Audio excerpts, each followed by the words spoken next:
I want to take some time to share with you something that someone shared with me. And I actually ran into him last week at a golf event. And we were talking afterwards about this piece of advice that he had shared with me several months earlier. This was one of the best pieces of advice I ever got from someone concerning the concept of networking and creating a board of advisors. You hear all the time as a business owner that you need to network, network, network, network. And a lot of times I wonder, do people even understand what that means when they're suggesting it?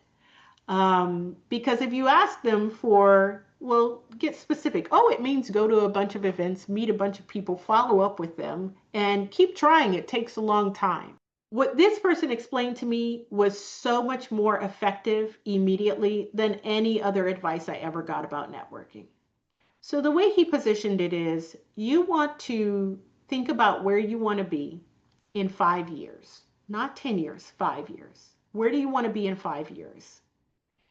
And when you think about where you want to be in 5 years, what is it that you want to be known for? What will your company look like that's different from today? How many people will it employ? Where will they be located? What will you be selling that you're not selling now? What will your revenues look like? Usually people go directly to revenues, but he wanted you to really think um, even deeper around that vision for the 5 year company, the 5 year version of you. And what he said is, I want you to go and wherever you have directory access in your currently existing networks, go and find the companies that are in the position that you want to be in 5 years, where all of those things that you're looking at, some aspect of it is reflected in those companies. And every single day, you're going to pick 1 to 5, at least one, no more than 5, because you have to do it every day, or at least every work day. You need to do this. So at least one, no more than 5, so that we're supporting consistency. You're going to reach out to them. You're going to say, in 5 years, I want to do X, and I see that you're a company that has done X. I want to get your advice on what is the one thing I need to be focusing on if I want to get to X in 5 years. And some people will respond, others will not. But whatever their response is, if they give you advice, what you want to do is go and implement it. That's what he said, is you will go and implement it. So ideally, you're getting at least one piece of advice every day from someone who has achieved what you want. One piece. Don't ask them for a ton of things. One thing. Okay. This is where I see people making mistakes. He said, then you go and implement it. You implement that piece of advice. You put it in your calendar 30 days later that you will follow up with that person.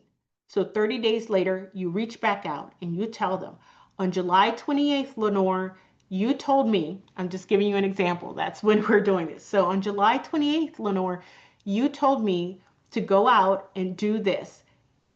You're going to report back to that person how it's going.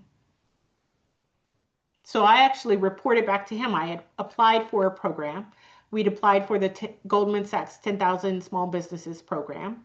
And I asked him for some advice on submitting my application. He gave me some advice and I reported back to him. I said, on such and such date, you gave me some advice and I'm happy to report that I've got my interview. It's actually tomorrow. I've got my interview lined up. And I think I got it in part because of your advice. Because I definitely did a few things differently that I wouldn't have done if I didn't get his advice. And so guess what he does next? I said, okay, uh, so what's your biggest piece of advice for doing well in the interview? And he gave it to me. Guess what? I'll be reporting back to him, in 30 days from then as to how that advice turned out for me.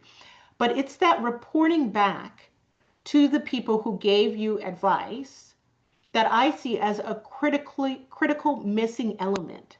when people are constructing their board. It's a critical missing piece. The reason why it's critical is because it creates investment on the part of the person who gave you that advice. When you go back and you say, you told me X on such and such date, I've been implementing it, here's how it's going, you create a feeling of investment by them in the outcome that their advice is providing to you. You do that consistently over the course of 6 months. So what do you do next? You ask them for one more piece of advice. One. And a lot of this is not going to be in a live conversation, right? You're not asking people immediately to jump into a Zoom, to get on a phone call, to meet you in person. That's the key. People often ask for too much or ask for more than they have proven themselves willing to invest in themselves, right? So someone will often ask me for a meeting, but they've not even shown me that they're willing to implement the first pieces of advice that I've given them, right? So why should I invest in a meeting with them? That's what I realized was a genius about his suggestion. It was picking up on something that I noticed from the standpoint of a mentor, but from the standpoint of a protege, I hadn't quite picked up on. And that is, people will be more likely to give their time and their resources if they become invested. But how do you get them invested? You report back on how their advice has actually helped them, or helped you rather. And so he said, you're going to keep doing this. You're going to ask for that one additional thing. You mark it in your calendar. You follow up 30 minutes, 30 days later, you report back. And then you ask for one additional thing. And he said, because you're reaching out every single day, or at least every single work day, to at least one person after 6 months, imagine where your business would have gotten. Just imagine. And he said, after 6 months, you're going to look through all the people who gave you advice. And hopefully you have some way of keeping track of all of this. You're going to look at everybody who gave you advice consistently. And you're going to look at 5 categories: marketing, sales, finance, operations, strategy. And I may have gotten this a little bit mixed up because I do feel like people was in there somewhere. But there are 5 categories you want to look at. And he said, from those 5, you will want to pick the 2 people who gave you the best advice consistently. So not someone who gave you one amazing piece of advice one-off. You're looking for those who are invested in your business, invested in showing up regularly to give you proven advice that's proven to be good, right? And that's when you go and you get a room, like a room at a restaurant, and you invite them there, or you get a room at a club and you invite them there. I'm talking about a country club, folks. Okay. Things like that, right? So that's where you go and you find a carefully selected, thoughtfully, it doesn't have to be expensive, but a thoughtfully selected place, and you invite them to come and meet, and you assemble your board of advisors or directors.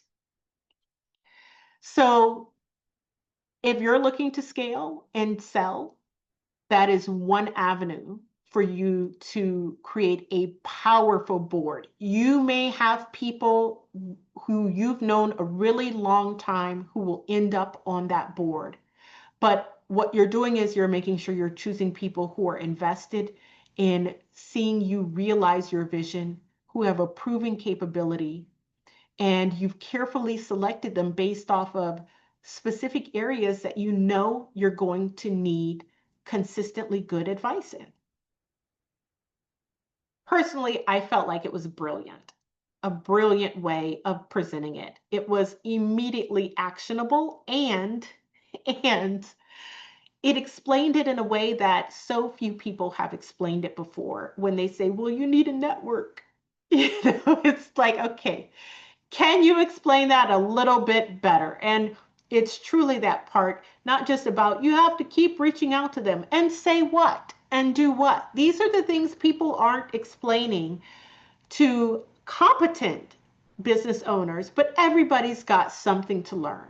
Everybody has something to learn, no matter how good they are at what they're doing, right? And so, and that means learning. That means having other people share and teach and explain.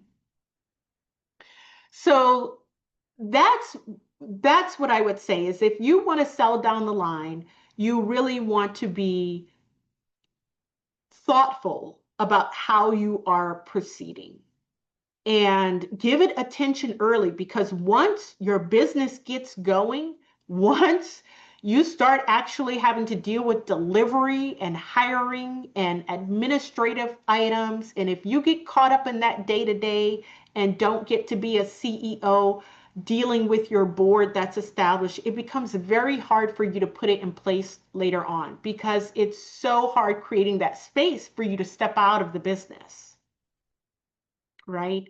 So the earlier you put this into place and then maintain it, the better off you will be. And as you deal with those issues down the line, you will have the people to reach out to ask them, well, how do I deal with this?